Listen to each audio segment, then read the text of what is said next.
You're listening to the Bloodshed Baddies.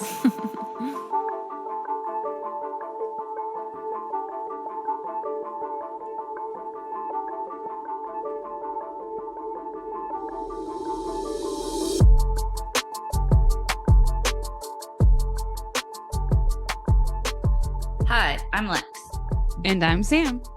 and we are the Bloodshed Baddies. Hello, baddies. What's going on? What up, what up? How was your weekend, Lex? It was very good. I was in Myrtle Beach for a friend of mine's bachelorette party. I love a bachelorette party. It was fun. It was a good time. Very nice. So, my husband's little sister, aka my little sister, is graduating high school this year. What up, Riley? And she's doing all the fun high school stuff, like senior all night party, graduation, prom, all that kind of fun stuff right now. So I was thinking back to when we were in high school, Lex, and I did a little research, and I want to ask you some questions about the years of our graduations. Okay, let's do it. All right, let's start with you since you are first and older. We're going back to 2009. Woo woo! I was the last year to be an O something. You were. So, what do you think the number one song of the time was? I have top three. Ooh, okay. Number one song of 2009. I feel like it's got to be I feel like hip hop was like really big at that time. Ooh, maybe some, I don't know. Take a wild guess. I'm trying to think of like what songs I listened to in high school and I'm drawing a blank. Maybe like Akon. So, the number one song was Boom Boom Pow by the Black Eyed Peas. Oh, the Black Eyed Peas were huge during that time. I should have guessed that. Number two was Poker Face Lady Gaga. Oh my gosh, I forgot about that song. And three was Just Dance by Lady Gaga and Colby O'Donis. Lady Gaga with two number ones. Yeah, Lady Gaga was coming in clutch. And Just dance, it'll be okay. Do, do, do, do. coming in at number five was Love Story by Taylor Swift. Had to look for Taylor Ah, Swift. T Swizzy. What do you think the number one movie was in 2009? Number one grossing film? 2009. Is that when like Paranormal Activity came out? I don't know. That's not the answer. What is the answer? Avatar. Ew. Did Oh, you ever actually, see I've it? never seen it. I've never seen it. I've Neither just did never I. been interested. And then what was a fashion trend of 2009? Last question. That was like when scene slash emo kids were really in. It was like the side swept side bangs, the headband, skinny jeans were making their come around. That's what I got. Skinny jeans for girls and boys. And that was like right around the time leggings started becoming, because there was that like debate at schools like leggings aren't pants. They used to not want us to wear leggings because they weren't pants, they were tights. We had to wear them like tights. Yeah. All right. So now we're going to my graduation time. So 2012, what? You were a junior in college? Yeah, because I graduated in 13.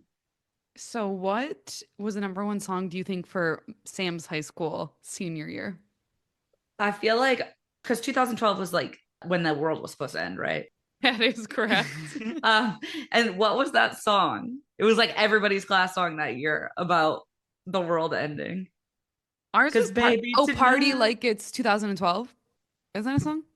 No, it's like we're gonna party like it's the end of the world. We're gonna party like it's 2012. So It was no. the what? Go ahead. You're gonna No, sing. I can't sing it. I can't sing it. I'm too embarrassed.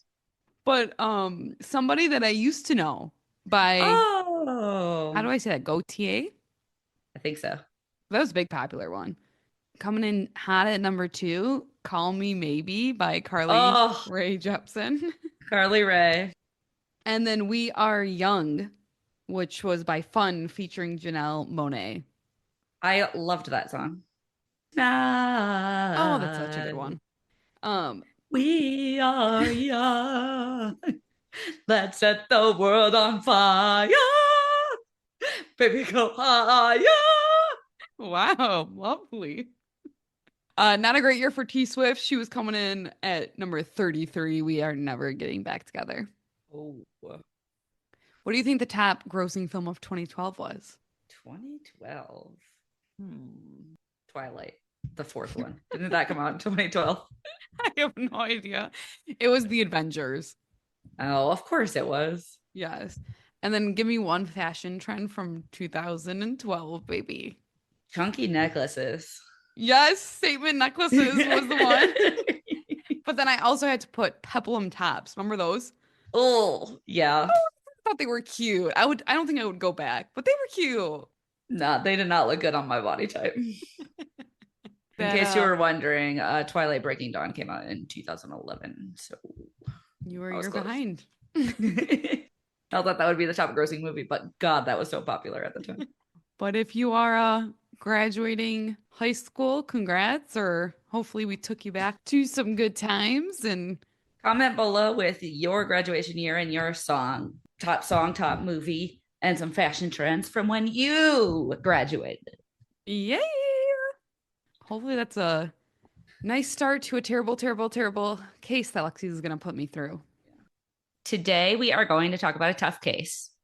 While no one dies in this story, I do want to give a trigger warning for child abuse. Today, we are going to discuss Eight Passengers, the Franke family story. Ugh. Our story starts with Ruby Griffiths.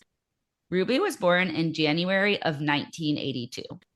I tried so hard to look into her childhood and what her life was like growing up, but I can't find anything at all.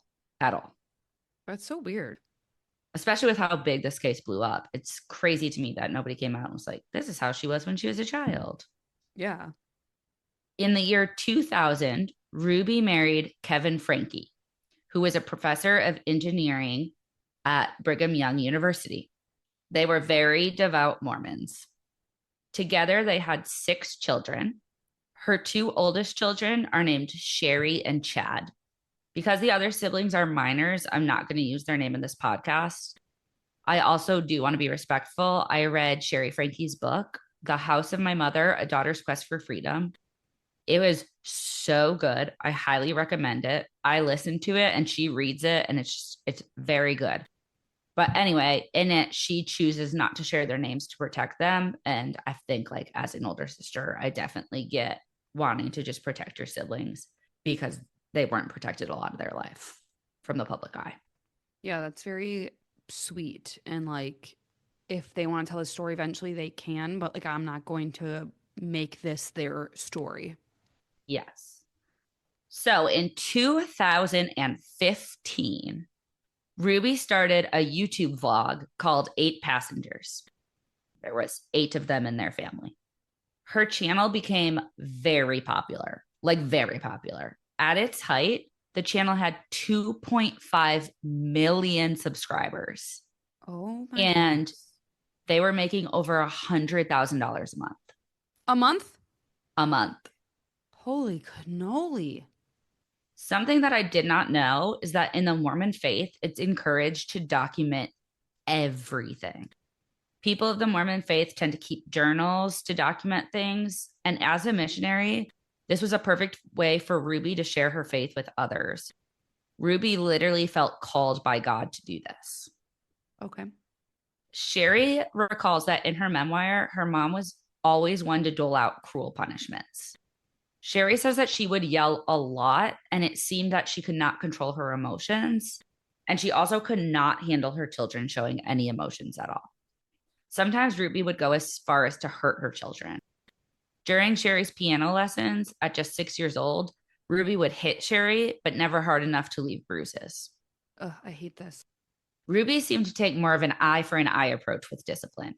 Once, Chad, being a little brother, ran by and cut off a chunk of Sherry's hair, which, like, if Jake would have done that to me, I would have killed him. Oh, I would have lost it. But Ruby punished Chad by shaving a reverse mohawk on his head.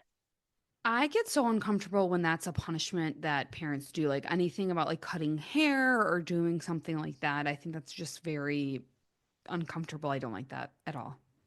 Once the vlog started, Sherry realized if she participated and put on a happy face, she could win Ruby's affections. Of course, all a child really wants is their mother's approval. Also, staying on Ruby's good side meant staying out of trouble. Ugh. As Sherry became a teenager, she also started her own YouTube channel with Ruby's guidance.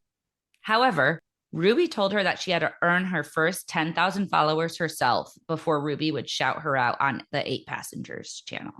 That's a little bit insane. It's What? just an interesting approach.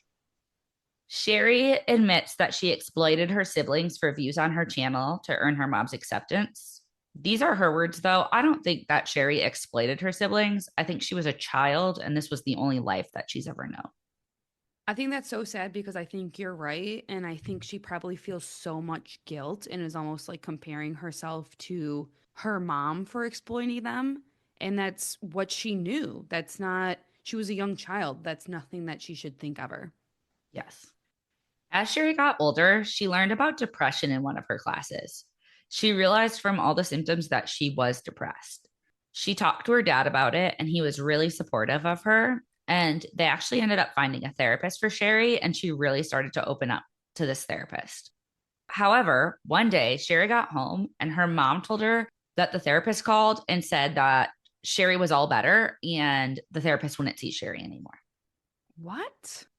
After that, both her mother and father were like, you could just get better with diet, exercise, and prayer. So Sherry's concerns were dismissed, which left Sherry to deal with depression alone with no resources. Which is awful, especially when she's like feeling better and she's enjoying talking to her therapist. And then it's just like, nope, you're fine. Bye. Yeah. And I think, especially because she started opening up about her mom to that therapist. And I think probably once that therapist approached her mom about that stuff, she was just like, oh, you're better. 100%. No She was more trying to save therapy. herself. Yep. Yeah. You're not allowed to talk about our family secrets. In 2019, Ruby was really struggling with Chad. Chad no longer wanted to participate in the videos. He would give Ruby a hard time about it. Chad and Sherry both reported that Ruby would beat Chad until he bled. Oh my God. Oof. Chad was also expelled from school at this time. And Ruby and Kevin just like did not know what to do. They were losing control. So someone they knew recommended a counselor, Jody Hildebrandt. So who is Jody Hildebrandt? Jody was a therapist. Yes, was a therapist. In 2012, her therapy license was suspended. Oh boy. Coincidentally, right around the same time, she started Connections Classroom. She claimed it was the solution for anybody experiencing feelings of pain relating to relationship problems, anxiety, fear, or depression. So the website had a bunch of classes that you could take, and you could also become a coach, which was very MLMA. I was going to say that this sounds very familiar. Oh, and all of this, everything, the classes, becoming a coach, that all costs thousands of dollars. Thousands of dollars to someone who was literally stripped of their licensure. I don't understand that. Like, oh, I don't have my license anymore, so now let me scam a bunch of people. Yeah, makes sense, makes sense, makes sense. Right. God. Jody was also divorced and estranged from her own children. Oh God. One of the ways Jody decided to help Chad, oh, send him away to a wilderness school for a bit. Hey, I'm getting nervous. When Jody was Chad's counselor, Ruby started the training to become a connections coach, which again cost thousands of dollars. Ruby and Jody also started an Instagram page together called Moms of Truth, where they gave parenting advice and spiritual guidance. It's actually still active, the account. A lot of this stuff is taken down, but the Moms of Truth Instagram is still up. So if you want to check that out, the link is in the bio, not the bio, The show the show notes. notes. Ruby was completely bought into all of Jody's philosophies. Sherry, though, felt that something was off. So she researched Jody and found out that she lost her license and that she was divorced and estranged from her own children. Good for Sherry. And when Sherry tried to confront her mom about this, her mom just like kind of shrugged it off and insisted that Sherry too needed counseling. Oh, of course. Oh, mom, I was in counseling and you took me out. So, Yeah. but not connections. Ugh. Jody did end up counseling Sherry as well. One of like Jody's methods where she instructed Sherry to write down and analyze every flaw about herself daily.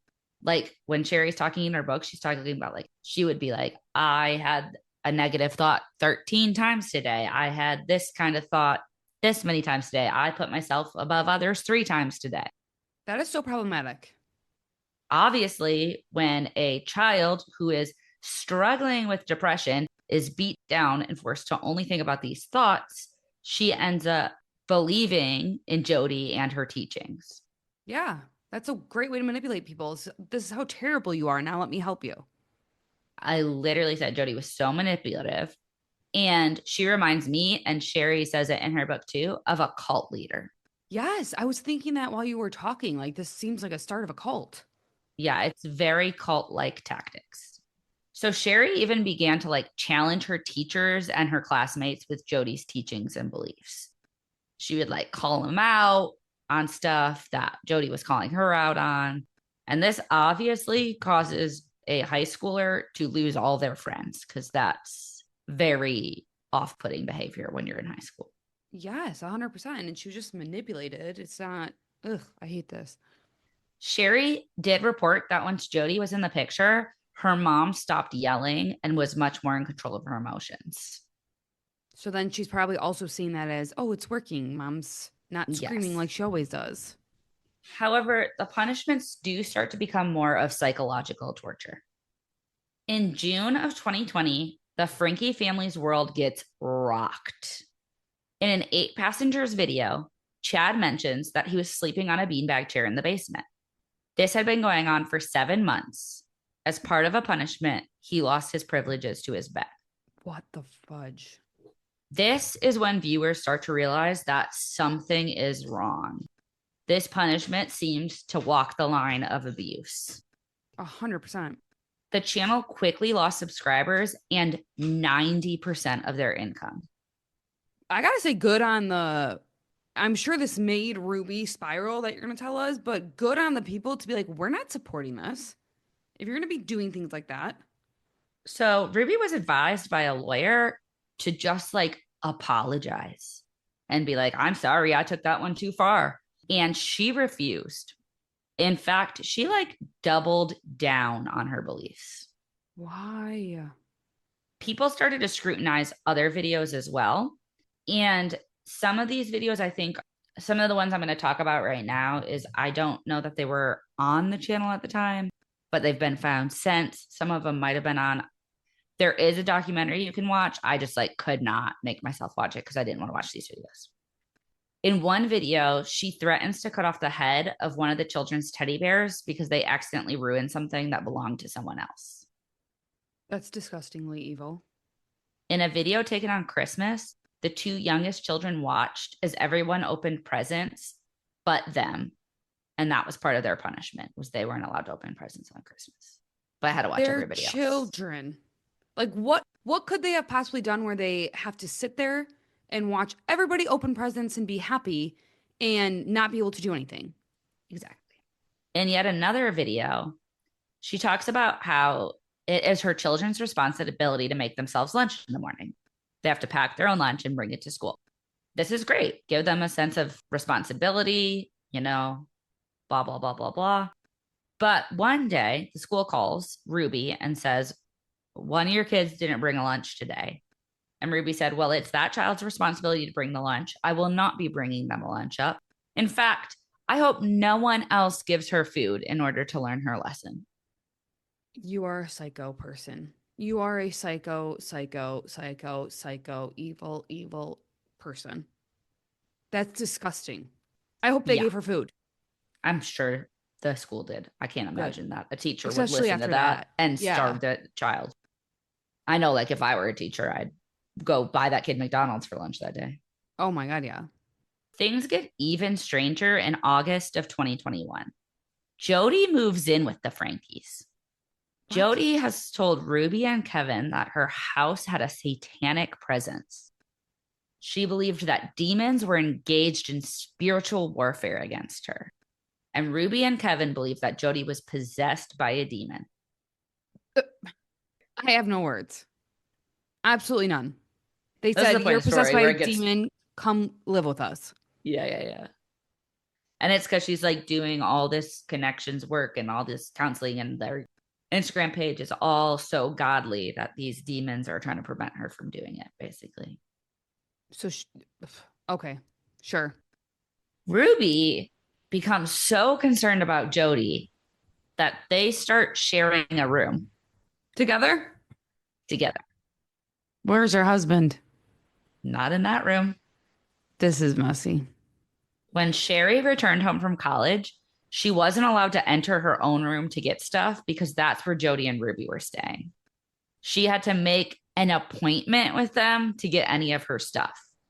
What?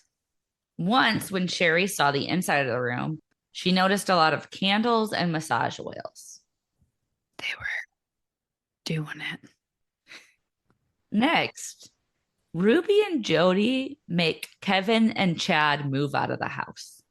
What?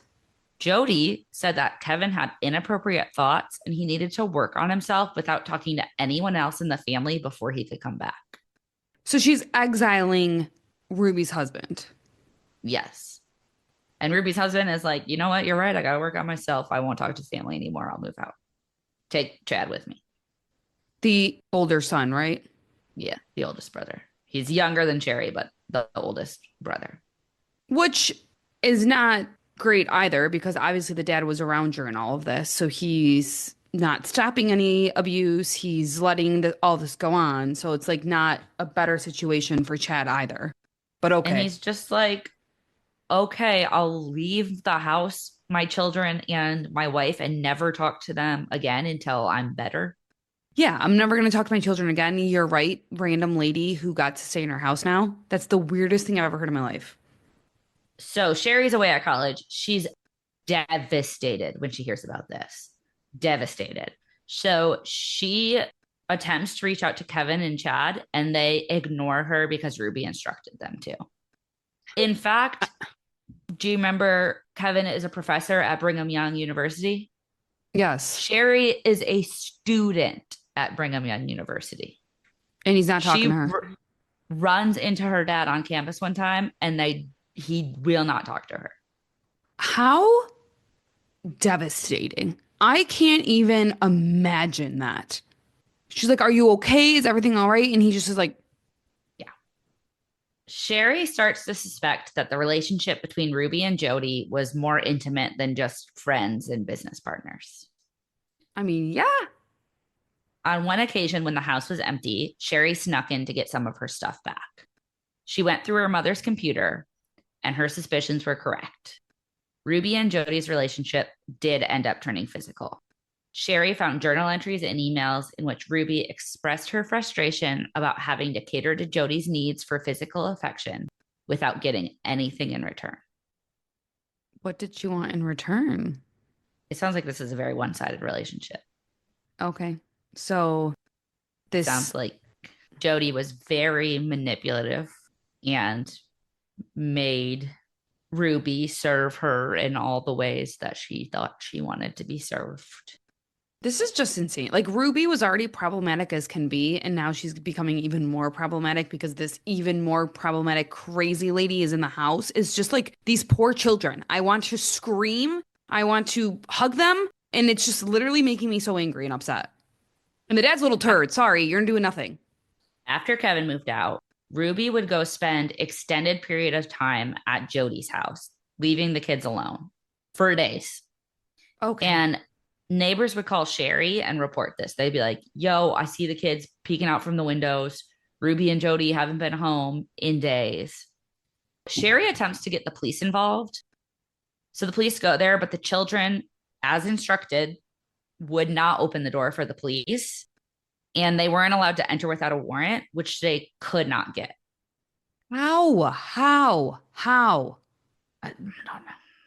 I And don't know. also, This, like, neighbors, that's good you're calling Sherry, but also call the police and call CPS and make all the I, reports. I think they were doing that also. Okay. Okay. There was a lot of CPS reports made, and this is where the system failed. Yes, because if there's all these CPS reports, how are you not opening the door? There's no adult coming in the door. You only see children. There's a bunch of people reporting their own sister is calling you, knows what's going on in the house, and you don't open the darn door. When finding out that Sherry called Child Protective Services, Ruby disowned Sherry. How did you find out? I'm not sure. Sherry stayed connected to the family through the neighbors' accounts of what was going on. Oh But my then God. she finds out that Ruby is packing up the family home. Sherry is terrified that they're going to move to Jody's, where she doesn't have any neighbors to inform her about what's going on with her siblings. And this poor girl's in college trying to start her life, and this is what she's dealing with. Yeah. And I left out a lot of the stuff that Sherry personally was dealing with at this time, like besides this, because I just wanted to make this more about the family. But I highly recommend reading Sherry's book because she's also dealing with a lot of other stuff at the time. And it's just like so much on one person. Everything changed, though, in August of 2023 when a young boy shows up on his neighbor's porch. He is very thin. He has deep wounds and duct tape around his legs. Oh, He asked through the ring camera to be taken to a police station.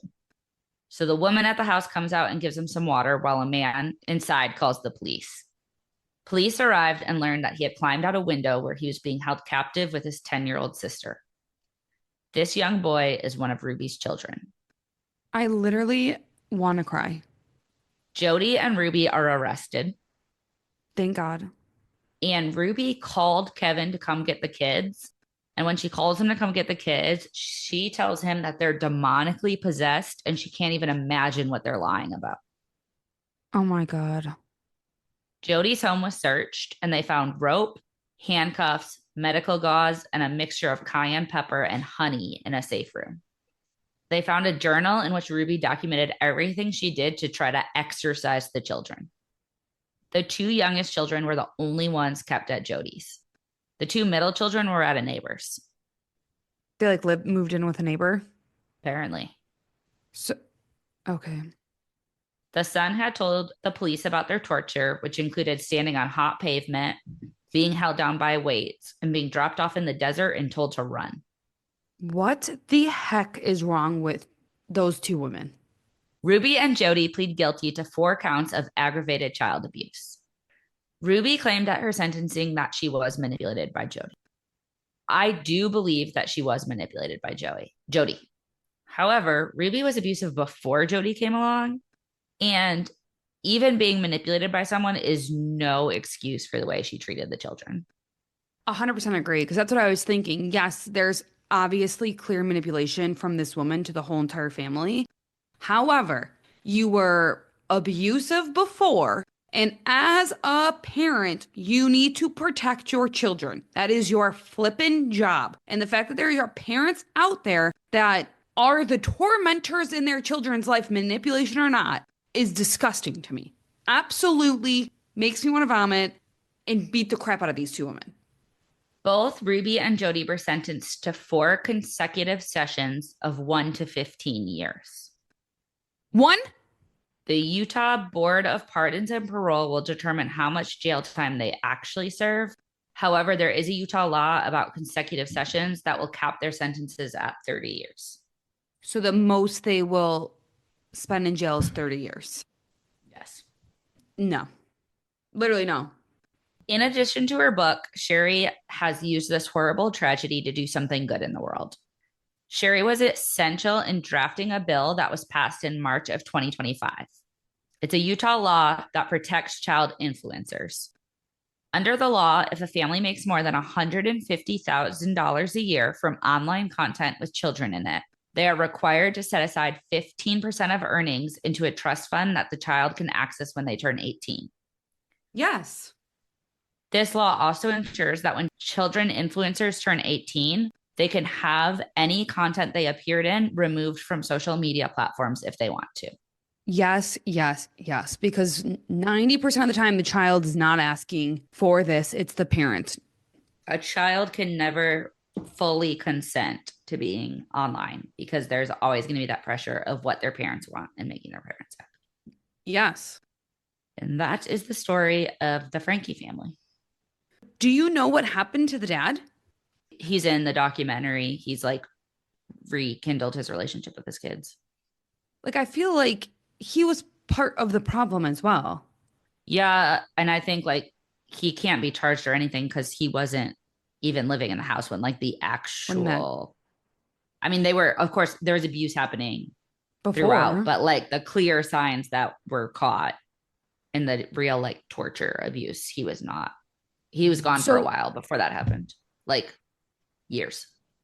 So apparently, Kevin, I just Googled it and they got divorced, and Kevin did regain custody of the children in an effort to rebuild their relationship. So hopefully, Kevin and the whole entire family is in therapy, and Kevin realizes that he was manipulated and that his parenting before the manipulation was not great either, and that they're healing together. That's the most thing that I can hope in this case. Yeah. Absolutely disgusting. And like I know they were after my time, but they were like really famous, like influencer family that like so many people watched growing up. It just shows you that you never know what's happening behind online. Social media. Yep. Social Yes. media, you can present any kind of story you want to the public and cut out everything that you don't want the public to see. That's why, like, I feel so bad for kids nowadays who are comparing themselves to all these social media people when you're comparing yourselves to the very, very, very best moments of people's lives. Yes. Yes. Because And I you're not know, comparing your best moments, you're comparing your normal life to their best moments yes. Or comparing the worst picture ever took to someone's best picture or like or filtered picture. filtered 100%. But like you can look up to this family and think, oh my God, they're perfect. I wish I was them. And behind closed doors, it's completely disgustingly abusive. I feel like people, especially on social media, need to start having more open and honest conversations. I don't know. I don't know how to fix this issue, but it's an issue. And I think, like, especially for the kids, I think Sherry, who is a certified baddie, is doing Yes, everything she can to put through laws that will protect children. And hopefully, other states start passing laws like this as well. I agree. And I hope that Sherry's very proud of herself and what she did for her siblings and how she tried to stay connected and what she's doing now. I hope that she also heals and realizes that she was not part of the problem. She was a young kid manipulated by the system and her crazy mom and crazy mom's friend, who was also crazy. Yes. I hate child abuse cases. They make me cringe with everything in me because, like, again, that's your freaking job as parents, as adults to protect your children. So I'm happy that it's over. I was stressed about this one. Wow. Well, thank you guys so much for listening to that. Please give us a follow on our social medias. We are on TikTok, Facebook, Instagram, and the YouTube. Please also make sure you're downloading our episodes. That's the best way to help us is to download our episodes and also like leaving a nice review so other people could find us. Send us an email with a case suggestion or a story to bloodshedbaddies@gmail.com. Don't forget our intro music is made by our awesome cousin Vinny. Find him on all music platforms. Tell a friend, tell people about our podcast. We would love to reach more people. So, word of mouth, people. And tune in next week for our next episode. Bye. We love you.